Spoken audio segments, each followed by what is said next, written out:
우리 옆 사람과 인사합니다. 예수님 안에서 좋은 일이 있습니다. 예수님 안에서 좋은 일이 있습니다. 할렐루야. 추수감사주일인데 하나님께서 우리에게 이런 추수를 주시고 감사할 수 있는 그런 은혜를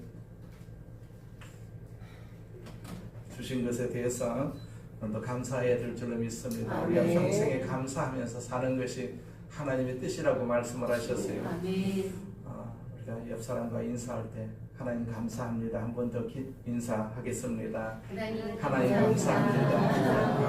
하나님 감사합니다. 저 앞에 있는 구호 세 번 우리 선포합니다. 나는 하늘의 복, 땅의 복을 받았습니다. 나는 하늘의 복, 땅의 복을 받았습니다. 나는 하늘의 복, 땅의 복을 받았습니다. 아멘. 주신 하나님 아버지 감사합니다. 우리 아버지 하나님께서 항상 우리에게 기름 부어 주셔서 늘 성령님 도와주심을 감사합니다. 아멘. 우리를 부디 건강하게 하여 주셔서 오래도록 하나님 앞에 감사하는 도구로 우리를 삼아 주시옵소서. 아멘. 하나님의 교회를 이렇게 섬기고 있사오니 섬기는 우리 모두에게 이 시간에도 은혜 주시고 이 시간에도 축복하여 주시고 아멘. 이 시간에도 우리를 치료하여 주셔서 아멘. 주의 뜻을 이루는 귀한 도구가 되게 하여 주옵소서. 아멘. 예수님의 이름으로 기도드립니다. 아멘. 아멘. 감사하라 하나님의 뜻이니라 라는 제목으로 같이 은혜를 나누고자 합니다. 우리가 추수감사절은 주로 미국과 캐나다의 명절로 그 유래는 17세기 초 미국으로 이주한 그 청교도들이 삶의 이야기에서 찾을 수가 있습니다. 1620년 영국에서 종교 박해를 피해서 온 청교도들이 그 메이플라워를 타고 북아메리카의 플리머스라는 곳에 도착을 하지요. 첫째 겨울 혹독한 추위와 굶주림, 질병 등으로 이주민 절반 이상이 목숨을 잃는 큰 고난을 겪었습니다. 살아남은 이주민들은 이 지역의 원주민들의 도움을 받아서 그 새로운 땅에서 농사 짓는 법과 생존 기술을 익힐 수가 있었어요. 그 원주민들의 도움 덕분에 초기 정착민들은 생존할 수가 있었고 이듬해 청교도들은 풍성한 첫 수확을 거두게 되었어요. 그래서 이들은 이를 하나님의 은혜로 여기고 또 수확의 기쁨과 생존에 감사하는 잔치를 열었어요. 이 감사 잔치에 도움을 준 원주민들을 초대해가지고 함께 음식을 나누었는데 이 행사가 추수감사절의 기원으로 여겨지고 있습니다. 미국에서는 조지 워싱턴 대통령이 1789년에 처음 국경일로 제정을 했고 에브라임 링컨 대통령이 1863년에 매년 11월 넷째 주 목요일을 공식적인 추수감사절로 국경일로 이렇게 선포합니다. 그래서 오늘날의 명절로 자리 잡았죠. 캐나다는 미국보다도 이른 10월 둘째 주 월요일에 감사절을 기념합니다.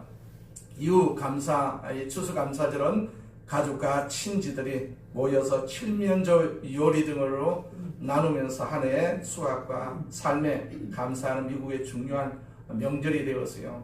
우리 한국에서는 주로 교회 절기로 간주가 되고 있죠.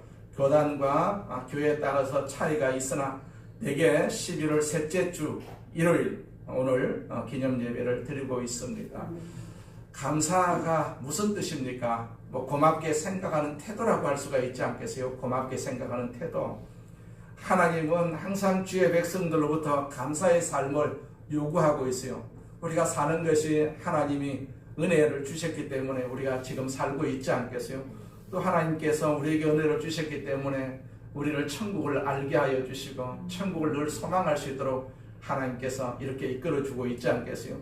우리가 나이가 들면 자꾸 천국에 대한 소망이 우리 뇌리에서 떠나지 않습니다. 왜냐하니까 천국에 곧 갈 그런 입장이기 때문에 그러하지 않겠어요? 우리 주변에 아프고 고통스럽고 또 목숨을 거두는 그런 사람들이 굉장히 많이 있어요. 그런 사람들을 바라보면서 우리는 반드시 천국 가야 되겠다라는 그런 믿음의 마음을 우리가 굳게 할 수밖에 없지 않겠어요? 자, 하나님은 항상 주의 백성들로부터 감사의 삶을 요구합니다. 어떻게 하든지 우리는 감사하는 삶을 우리가 항상 살아갈 필요가 있어요. 여기 보니까 모든 일에 감사하라고 그렇게 말씀하셨어요. 감사의 삶을 강조하고 있는 본문 말씀은요, 아마도 우리 그리스도인들에게 아주 널리 알려진 그러한 유명한 구절이지 않겠어요? 사도 바울은 신앙생활을 시작한 지 얼마 되지 않은 데살로니가 교회 성도들이 그 여러 어려움과 역경 가운데서 신앙생활을 하는 모습을 보면서 그들을 격려하기 위해서 이 편지를 썼어요. 특별히 바울은 건강한 그리스도인의 삶, 정상적인 그리스도인의 삶이 과연 어떠해야 하는지에 대해서 얘기하고 있어요. 그리고 오늘 본문에서는 특히 감사의 이유와 감사의 내용과 감사의 방법에 대해서 이렇게 말씀하고 있음을 우리가 알고 있습니다. 그래서 그 말씀에 대해서 같이 은혜를 나누고자 합니다. 첫째, 감사의 이유입니다. 감사의 이유. 이유가 있어야 우리가 감사할 수가 있지 않겠어요? 아무 이유가 없는데 어떻게 감사할 수가 있겠습니까? 왜 우리가 감사해야 할까요? 감사해야 할 이유가 무엇입니까? 하나님의 뜻이기 때문에 그러하다라는 얘기, 하나님의 뜻이기 때문에. 본문은 어떻게 말씀하고 있습니까? 범사에 감사하라. 이는 그래도 예수 안에서 너희를 향하신 하나님의 뜻이니라. 그렇게 말씀하고 있어요. 여기서 감사하라 라고 말씀하셨지 않겠어요? 이 단어는 명령어로 씌워져 있어요. 명령어. 감사하라고 명령하고 있습니다. 성경에서 어떤 명령이 있습니까? 십계명에 나오는 그런 명령이 많이 있지 않겠어요? 살인하지 말라, 간음하지 말라, 부모를 공경하라, 이웃에게 거짓 증거하지 말라. 이런 모든 계명이 명령인 것처럼 여기 감사하라, 범사에 감사하라 라는 것도 역시 명령이라는 사실을 우리가 알 수가 있습니다. 감사하라. 이것은 명령입니다. 하나님께서 우리에게 주신 명령입니다. 명령은 어떻게 해야 됩니까? 그 명령은요, 그 명령에 반드시 순종해야 되죠. 감사하라는 것이 하나님의 명령이라면 감사해도 좋고 안 해도 좋은 것이 아니고 반드시 감사해야 한다라는 얘기입니다. 다시 말씀드리면 바울은 감사하라는 이 명령을 통해서 우리에게 억지로라도 순종을 요청하고 있어요. 감사하는 삶이야말로 하나님께서 우리에게 기대하시는 삶의 모습이기 때문에 그러하다라는 얘기죠. 순종하는 모습이 바로 감사하는 그러한 자세라고 할 수가 있어요. 정말로 감사하는 삶을 살려면 육신의 느낌에 따라서 인생을 살아서는 안 되죠. 우리가 느낌대로 산다면 감사하지 못할 일들이 얼마나 많이 있습니까? 오늘 아침에 우리가 눈을 뜹니다. 어떤 생각을 합니까? 아이고 푹 쉬었으면 좋겠다. 그냥 집에서 예배 드렸으면 좋겠다. 이런 생각을 할 수도 있었지 않겠습니까? 그럴 때 우리의 의지는 그래도 내가 일어나야지 하나님의 성전에서 하나님을 예배하고 하나님을 찬양함이 내 본분이 아닌가. 자, 그렇게 우리가 생각을 가지고 이 자리에 나왔지 않겠어요? 어떤 느낌과 분위기에 의존하려는 마음을 떨치고 우리가 일어나가지고 의지를 따를 때 삶은 진정 아름다운 삶이 될 수가 있다는 얘기입니다. 우리는 항상 하나님을 생각하면서 하나님을 의지하면서 인생을 살아갈 필요가 있어요. 그것이 하나님께서 우리에게 요구하는 삶이거든요. 그런 삶을 살게 되면 우리는 늘 감사할 수가 있다는 것이죠. 중세의 한 수도사가 수도원에서 그 제자들을 가르치면서 자신의 그 일지에 이런 인상 깊은 글을 기록해 놓았다고 해요. 그 글의 제목은 감옥과 수도원의 차이였습니다. 감옥과 수도원의 차이. 자, 감옥과 수도원은 환경상으로는 매우 유사할 수가 있다. 그렇다면 무엇이 감옥을 지옥으로 만들고 수도원을 천국으로 만드는가? 감옥에서는 하루가 불평으로 시작되는 반면 우리들 수도원은 하루는 감사로 시작된다. 그렇게 말하고 있어요. 이것이 바로 감옥을 지옥으로 수도원을 천국으로 만들고 있는 이유지요. 이 수도사의 글은 거기서 끝나지 않습니다. 계속됩니다. 그러나 만약 수도원에 살고 있는 우리들이 감사를 잃어버리면 이 수도원이 지옥일 수도 있다. 반대로 만약 감옥에서 감사를 발견할 수가 있다면 감옥이 바로 천국이 될 수가 있다. 그렇게 고백하고 있어요. 오늘 여러분의 가정에 감사가 있습니까? 내 남편, 내 자녀, 내 아내, 내 가정, 내 직장을 바라보면서 하나님 앞에 감사하고 있습니까? 감사 없는 인생은 하나님 백성된 삶의 그런 삶의 모습이 아니다라는 사실이죠. 범사에 감사하라. 이것은 그래도 예수 안에서 너를 향하신 하나님의 뜻이다. 그렇게 말씀하셨어요. 바울은 빌립보 감옥에서도 감사하는 그러한 기도를 또 찬양을 하는 것을 볼 수가 있어요. 그럴 때 하나님의 역사가 임하는 그런 우리 사건을 우리가 알 수가 있지 않겠어요? 자, 이것이 바로 하나님의 뜻이다. 이것이 바로 하나님께서 우리에게 기대하시는 바다라고 성경에서 말씀하고 있어요. 우리의 삶이 천국의 삶을 대변하는 삶이 되기 위해서 살아계신 하나님께서는 우리에게 감사의 삶을 요청하고 계세요.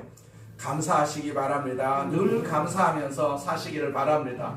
감사 주일만 우리가 감사할 것이 아니라 평생에 우리가 감사하면서 살아야 되겠다. 이것이 하나님의 뜻이라고 말씀하셨기 때문에 우리가 하나님을 믿는 하나님의 백성이라면 하나님의 뜻을 쫓아서 사는 것이 마땅하지 않겠어요?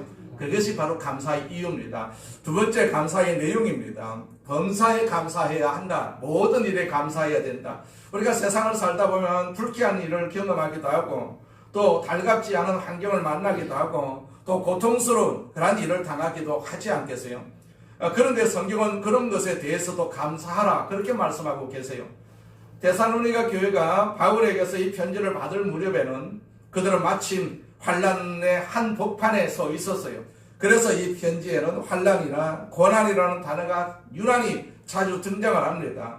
1장 6절에 보면은 너희는 많은 환난 가운데서 라는 구절이 있고 2장 2절에도 고난과 능력을 당하였으나 라는 구절이 있고 2장 14절에 고난을 받음같이 또 3장 7절에는 모든 궁핍과 환난 가운데서 이런 구절을 통해서 우리는 데살로니가 교회가 당하고 있는 어려움이 어느 정도였는지 대충 짐작할 수가 있지 않겠어요? 그럼에도 불구하고 바울 사도는 그들에게 편지를 쓰면서 여러분 범사에 감사하십시오. 오늘 여러분이 처한 고난의 환경 속에서도 이 역경의 환경 가운데서도 감사하십시오. 그렇게 말씀하고 있어요. 그것이 어떻게 가능합니까? 그런데 그것이 가능해요. 범사에 만나는 모든 일에 하나님의 뜻이 있다라는 사실을 참으로 우리가 믿을 수만 있다면, 그리고 이 사실을 참으로 우리가 받아들일 수만 있다면 우리는 어떤 상황에서도 충분히 감사할 수가 있거든요. 하나님의 뜻으로 받아들이지 아니하면 우리가 불평할 수밖에 없지만은 하나님의 뜻으로 우리가 받아들이게 되면 감사할 수가 있다는 얘기죠. 우리 예수 믿는 사람들의 삶을 맹목적인 우연으로 설명해서는 안 되죠. 또한 삶을 운명적인 맥락에서 설명하려고 하는 유혹도 뿌리칠 수 있어야 됩니다. 삶은 결코 우연도 아니고 운명도 아닙니다. 적어도 우리 예수 믿는 사람들의 삶은요, 하나님의 손 안에 있어요. 하나님의 손 안에. 하나님의 뜻 안에 있습니다. 이것을 우리가 믿어야 되죠. 내가 사는 것도 하나님의 뜻 안에서 살고 있다 라는 사실을 우리가 믿어야 되죠. 그 선하신 하나님께서 우리의 삶의 궁극적인 선을 준비해 주셨다면은 우리가 이 사실을 우리가 항상 믿어야 되지 않겠어요? 지금 당장 우리가 처하는 환경이 고통이고 역경이다, 어둠이다, 불행이어도 결국은 이 일이 합력해서 선을 이룰 것을 우리가 믿어야 된다라는 사실입니다. 믿으면 우리가 감사할 수가 있는 것이, 이걸 믿지 못하면 우리가 불평할 수밖에 없지요. 바울 사도에게는요, 그의 한평생 지배했던 좌우명 같은 것이 있었어요. 로마서 8장 28절 말씀이 바로 그것입니다.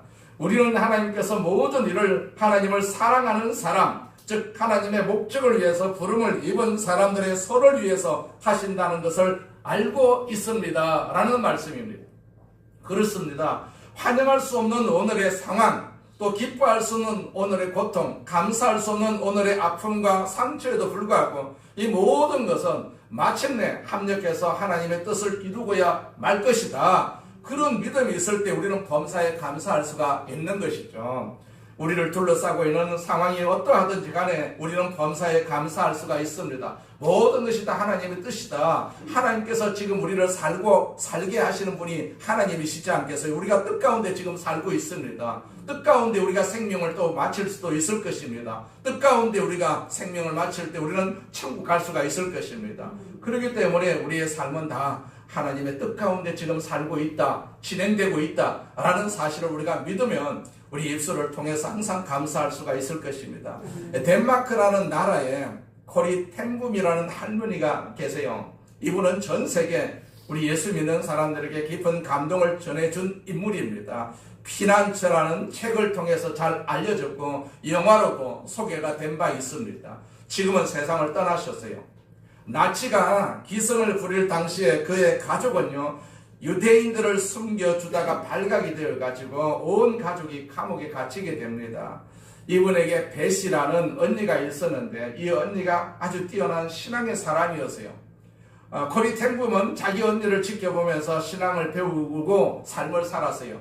언니 배씨는요, 자기를 둘러싼 환경이 어떠하든지 상관없이 언제나 여기 감사하는 감사의 사람이었다라는 얘기죠. 그의 감사 생활은 감옥에서 절정을 이룹니다.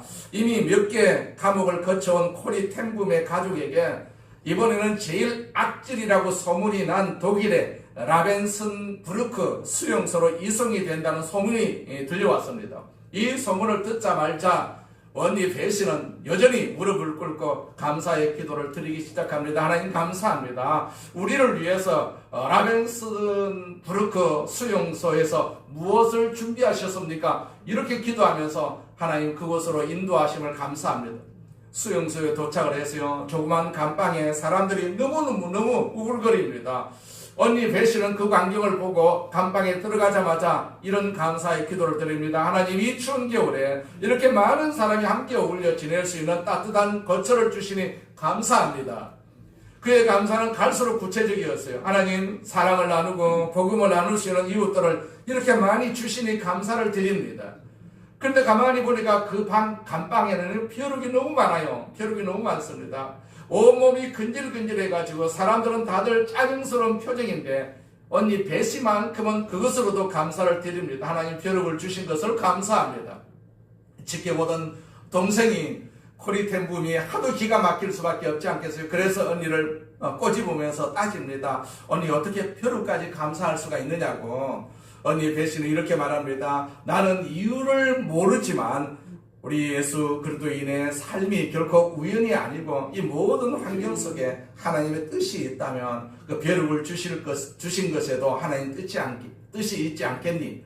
자, 어처구니 없는 이야기이지 않겠어요? 그런데 며칠을 지나다 보니까 다른 감옥에 비해 가지고 감옥은 굉장히 자유롭다는 얘기입니다. 자유롭다. 그래서 간수가 잘 찾아오지 않습니다. 그래서 찬송도 부를 수가 있었고 기도도 할 수가 있었고 말씀도 나누면서 그러면서 그 감옥 안에 믿음의 공동체가 만들어지기 시작한 것입니다. 나중에 알고 보니까 그 감방에는 하도 이런 이와 벼룩이 많아가지고 간수들이 아예 출입을 삼가하고 있는 곳이었다는 얘기입니다. 그러니까 벼룩을 주신 것도 감사할 조건이 아니겠습니까? 그들의 삶에서는 이렇게 감옥조차 천국으로 바꾸는 놀라운 일이 벌어지고 있었어요. 그 코리 텐붐은 이런 언니에게서 믿음과 삶과 감사를 배웠다라고 고백을 합니다. 여러분, 고통에는 반드시 뜻이 있습니다. 뜻이 있습니다. 자, 고난 속에는 하나님의 계획이 있어요. 계획이 있습니다. 그리스도인의 삶에는 우연이 없습니다. 운명도 없습니다. 우리의 삶을 향한 하나님의 주관과 하나님의 계획이 있다면 참새한 마리도 그분의 허락 없이는 떨어질 수가 없다는 사실을 우리가 믿지 않고 있습니까? 우리의 머리카락까지도 하나님 앞에서 새신바 되었다는 사실을 우리가 믿고 있지 않겠어요? 별들의 이름을 적어주시고 그 이름대로 별자리를 부르시는 하나님이십니다. 이 전능하신 하나님 앞에 우리의 삶이 알려졌다면 우리의 삶 속에 우연은 절대로 없다는 얘기입니다. 우리가 겪고 있는 오늘의 고통과 오늘의 역경 중에서도 하나님은 그분의 선을 또 그리고 그분의 계획을 이루고 계시다라는 사실을 우리가 항상 믿어야 되지요. 그리고 그것을 믿는다면 오늘의 삶의 한복판에서 우뚝 서서 이렇게 말할 수가 있습니다. 하나님 감사합니다. 우리가 지금까지 살아온 것도 하나님의 은혜죠. 하나님의 감사할 수밖에 없지 않겠어요? 또 이 감사가 넘치게 되면 앞으로도 우리를 능히 건강하게 살게 해 주실 것입니다. 그것도 우리가 미리 감사할 필요가 있지 않겠어요? 그래서 무조건 우리가 감사하면서 사는 것이 우리 예수 믿는 사람들의 어떤 삶의 자세다라는 사실을 오늘 말씀을 통해서 교훈받을 수가 있습니다. 자, 셋째는 감사의 방법입니다. 자, 그리스도 안에서 인생을 바라보아야 되지요. 예수 안에서, 항상 예수 안에서 인생을 바라보시기를 바랍니다. 범사에 감사하라고 했어요. 이것이 그래도 예수 안에서 너희를 향하신 하나님의 뜻이다. 자, 우리말 성경에 명확히 나타나 있지 않지만 헬라어 원문에 보면 이 구절에는요, 이 18절 구절에는 같은 전치사가 두 번 반복해 쓰이고 있어요. 영어로 말하자면 in이라는 단어인데 여기에 해당하는 전치사 헬라어로는 an이라는 단어입니다. an. 그것이 범사에 in everything이라는 말과 그래도 예수 안에서 in 그리스도 지자스라는 말 앞에 반복 사용되고 있다는 얘기입니다. 다시 말해서 우리는 예수 그리스도 안에서 범사를 바라볼 때 모든 일에 감사할 수가 있다라는 얘기입니다. 우리가 예수 안에서 살고 있기 때문에, 그렇기 때문에 감사할 수가 있다는 얘기죠. 삶을 우리가 바라보는 시각에는 두 가지가 있어요. 하나는 환경을 통해서 인생을 바라보는 시각입니다. 그러나 이것은 결코 좋지 못한 시각이지 않겠어요? 우리를 둘러싼 상황 안에서만 인생을 바라볼 때 우리는 답답함을 느낄 수밖에 없습니다. 어떻게 이렇게 살아야 하나라는 그런 생각을 가질 수가 있습니다. 고통도 있습니다. 그러나 그래도 예수 안에서 인생을 바라볼 때는 다르지요. 이것이 두 번째 시각입니다. 예수님 안에서 우리가 삶을 보아야 된다라는 얘기입니다. 삶을 보아야 된다. 세상 안에서 내 삶을 보는 것이 아니라 예수님 안에서 내 삶을 바라볼 수가 있어야 되는 것이죠. 바울이 그의 서신에서 제일 자주 사용한 표현이 그래도 예수 안에서입니다. 그래도 예수 안에서. 바울이 이 말을 자주 반복한 이유는 그 자신이 그래도 예수 안에서 새로운 피조물이 된 존재였기 때문에 그렇게 말하고 있는 것이죠. 바울은 우리가 잘 알다시피 어느 날 예수님을 만나면서부터 하나님께서 죄인인 그를 그래도 예수 안에서 받아주셨음을 체험을 하지요. 우리가 사도행전 9장 3절 이하에 보면 사울이 다메섹으로 가서 예수를 따르는 사람을 잡아서 예루살렘으로 끌고 오려는 생각으로 그 길을 가다가 갑자기 하늘로부터 밝은 빛이 사울을 둘러 비췄다라고 말씀하고 있어요. 사울은 땅에 엎드렸습니다. 그때 사울아 사울아 네가 왜 나를 박해하느냐 이 소리가 뚜렷이 들렸습니다. 사울은 주님 누구십니까 물었어요. 나는 네가 박해하는 예수다. 자, 사울은 예수님을 만났습니다. 예수를 만나기 전 사울의 이름은 큰 자였습니다. 사울 큰 자였어요. 그리고 회당에서 예수님은 하나님의 아들이다 라고 선포하기 시작합니다. 그의 이름이 바울로 바뀌는 순간 그는 작은 자로 바뀌는 그런 순간을 그 순간부터 그래도 예수 안에서 바울은 하나님의 사랑을 발견하고 있지 않겠어요?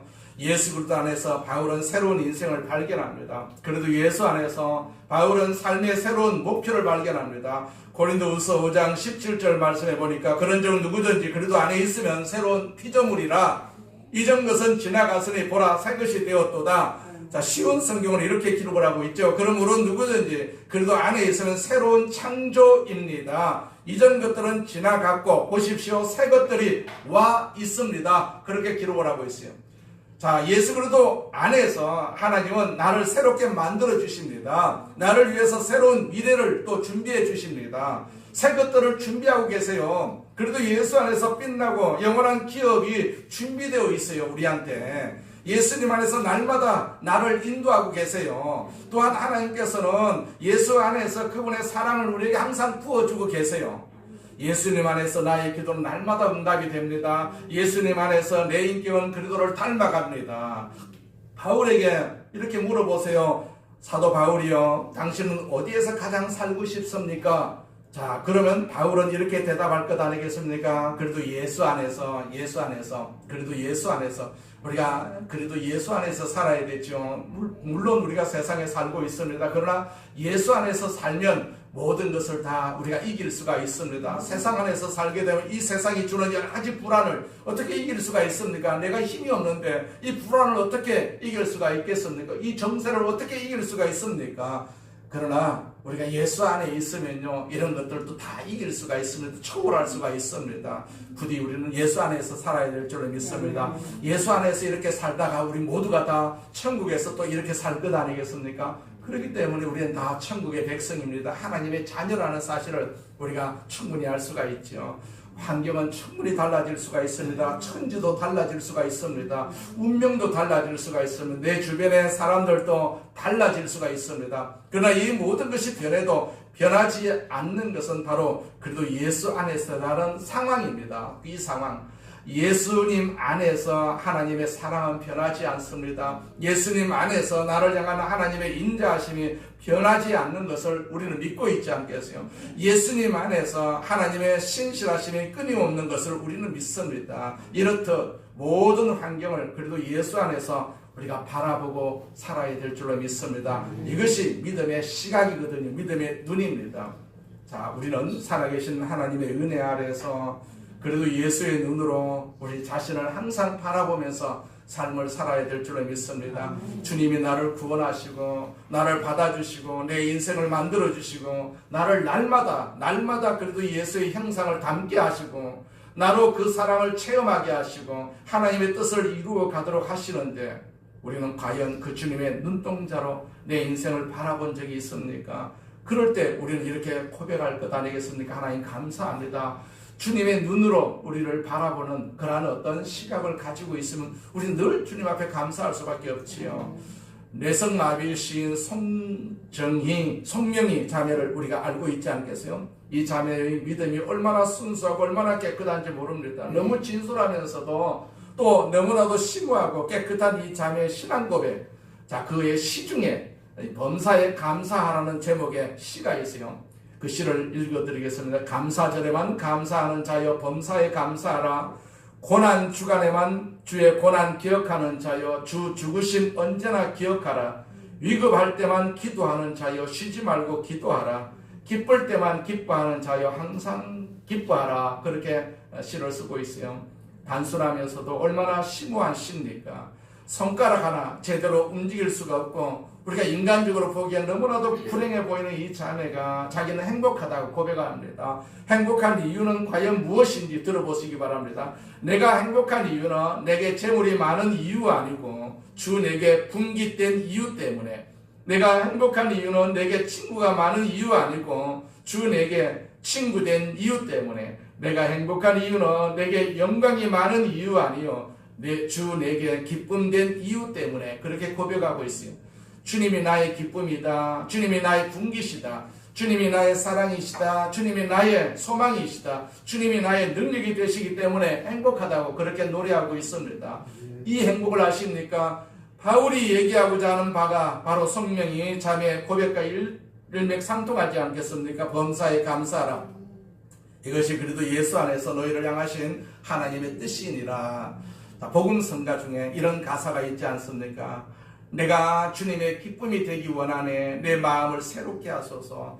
새 부대가 되게 하여 주사 주님의 빛 비추게 하소서. 내가 원하는 한 가지 주님의 기쁨이 되는 것. 자, 내가 원하는 한 가지 주님의 기쁨이 되는 것. 자, 하나님께서 우리 그래도 예수 안에서 나를 받아주시고 내 삶을 새롭게 하시고 내게 영원한 소망을 주셨다면 이제 우리를 둘러싸고 있는 환경이 어떠하든지 간에 우리는 충분히 범사에 감사해야 할 이유가 있는 사람인 것을 항상 고백하시기 바랍니다. 그리고 이 감사의 계절에 가슴을 열고 신앙의 정상에 올라 거룩하신 하나님 품 안에서 자신의 인생을 다시 내려다보시기 바랍니다. 그리고 주님을 찬양하면서 이렇게 고백하십시다. 주님 감사합니다. 그리고 내게 한 가지 소원이 있다면 내 삶이 주님의 기쁨이 되는 것입니다. 이런 고백을 가지고 우리가 인생을 살아야 되지 않겠어요? 추수감사절의 근본 목적은 한 해 동안 보살펴 주시고 축복해 주셔서 풍성한 수확을 거두게 해주신 하나님께 감사의 뜻을 표하고 또한 감사의 예물을 드리는 데 있습니다. 그렇기 때문에 우리는 늘 감사하는 마음, 이날에만 감사하는 것이 아니라 언제나 감사하는 마음을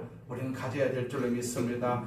어느새 올해도 얼마 남지 않았어요. 세월 참 빠르지 않겠습니까? 모든 일에 감사하라. 이것이 하나님의 명령입니다. 명령에 순종하면 앞으로도 좋을 날이 있을 줄로 믿습니다. 감사하면서 날마다 우리가 살아야 될 줄로 믿습니다. 골로새서 4장 2절 말씀해 보니까 항상 기도하며 깨어 있으십시오. 기도할 때마다 감사를 드리십시오. 그렇게 우리에게 말씀하고 있습니다. 우리가 함께 감사하면서 이 세상, 남은 세상을 살아야 될 줄로 믿습니다. 기도하겠습니다. 전능하신 하나님 아버지 감사합니다. 우리 아버지 하나님께서 우리에게 은혜 주심을 감사합니다. 우리를 축복하심을 감사합니다. 우리를 복되게 하심을 감사합니다. 주님의 이름으로 기도하오니 주님께서 우리의 기도를 들으시고 우리에게 응답하여 주시고 우리가 늘 감사의 그런 믿음의 마음을 가지고 살게 하여 주옵소서. 예수님의 이름으로 기도드립니다. 아멘. 우리 말씀을 생각하시면서 통성으로 기도하겠습니다. 할렐루야. 전능하신 하나님 아버지 감사합니다. 감사합니다. 감사합니다. 우리 아버지 하나님 영광을 받으시옵소서. 영광을 받으시옵소서. 우리 아버지 하나님께서 우리를 사랑하심을 감사합니다. 우리를 축복하심을 감사합니다. 우리를 여기까지 오게 하심을 감사합니다. 앞으로도 살 것을 하나님 앞에 미리 아버지 기도하면서 감사하게 하심을 감사합니다. 아버지 우리를 병들지 않게 하여 주심을 감사합니다. 우리를 아프지 않게 하여 주심을 감사합니다. 우리를 하나님 가난하게 하지 않게 하여 주심을 감사합니다. 우리를 복되게 하심을 감사합니다. 주님 영광을 받으시옵소서. 우리 아버지 하나님 영광을 받으시옵소서. 오 전능하신 하나님 아버지 감사합니다. 감사합니다. 주님 영광을 받으시옵소서. 우리 모든 성도들이 다 감사의 믿음을 가지고 아버지 남은 여생을 사는 저희들 되게 하여 주시길 감사합니다. 불평 불만이 없게 하여 주옵소서. 하나님 아버지 앞에 날마다 감사하는 그런 믿음의 삶을 사는 우리 성도들 되게 하여 주셔서 주의 뜻을 이루어 드리는 도구가 되게 하여 주시옵소서. 하나님께서 교회를 섬기시도록 은혜 베풀어 주심을 감사합니다. 기도할 수 있는 처소를 주심을 감사합니다. 찬송할 수 있는 믿음 주심을 감사합니다. 주의 영이 충만하게 하여 주심을 감사합니다. 주의 영으로 충만하게 하심을 감사합니다. 주의 영광을 받으시옵소서. 주님 영광을 받으시옵소서. 우리 아버지 하나님께서 항상 우리 마음속에 기뻐하는 믿음 주심을 감사합니다. 주여 영광을 받으시옵소서. 영광을 받으시옵소서. 영광을 받으시옵소서. 오 전능하신 하나님 아버지 감사합니다. 주님 영광을 받으시옵소서. 예수님의 이름으로 기도드립니다. 아멘. 자, 아프신 분은 아픈 곳에 손 얹고 기도하겠습니다. 문제가 있으신 분은 가슴에 손 얹고 기도합니다. 하나님 아버지 감사합니다. 우리 아버지 하나님께서 우리를 사랑하시고 우리를 축복하여 주셔서 주님의 뜻을 이루는 귀한 도구로 삼아주심을 감사합니다. 우리는 늘 부족하고 연약합니다. 하나님께서 연약한 저희들을 들어서 사용하여 주심을 감사합니다. 우리가 병들어서 주님 앞에 기도합니다. 우리를 살려주시옵소서. 내가 앓고 있는 이 병을 치료하여 주시옵소서. 고쳐주시옵소서. 악한 병만은 예수님의 이름으로 명할 때 이 시간 떠나갈지어다. 아버지 팔에 아픈 질병도 떠나갈지어다. 머리 아픈 질병도 떠나갈지어다. 위 아픈 질병도 떠나갈지어다. 눈 아픈 질병도 떠나갈지어다. 모든 대장의 질병도 떠나갈지어다. 간의 질병도 떠나갈지어다. 우리 아버지 하나님께서 모든 질병을 치료하여 주셔서 우리를 건강하게 하여 주시고 주님 앞에 이렇게 찬송하고 감사하는 복된 삶이 될 수 있도록 기름 부어주시고 안수하여 주심을 감사합니다. 주님 소원하는 모든 기도를 또한 들어주심을 감사합니다. 그 기도를 통해서 우리가 기뻐하고 즐거워할 수 있도록 사용되게 하여 주옵시고 그 기뻐하는 모습이 이 세상의 모든 사람들에게 전달될 수 있는 도구로 사용되게 하여 주시옵소서. 우리 모든 생활을 괴롭게 하는 모든 악한 마귀는 떠나갈지어다. 악한 저주도 떠나갈지어다. 하나님의 복이 임할지어다. 우리 자녀들에게 은혜를 베풀어 주심을 감사합니다. 저들을 복되게 하심을 감사합니다. 늘 기름 부어 주셔서 직장에서도 머리가 되게 하여 주옵시고 하시는 사업장에도 복을 주심을 감사합니다. 우리 손자 손녀들에게도 은혜 주시고 하나님께서 지켜주시고 지혜를 주셔서 하나님 아버지 앞에 영광이 되는 귀한 도구로 계속해서 쓰임받게 하여 주시옵소서. 우리 모든 범사를 축복하심을 감사합니다. 주님 영광을 받으시옵소서. 예수님의 이름으로 기도드립니다. 아멘. 할렐루야.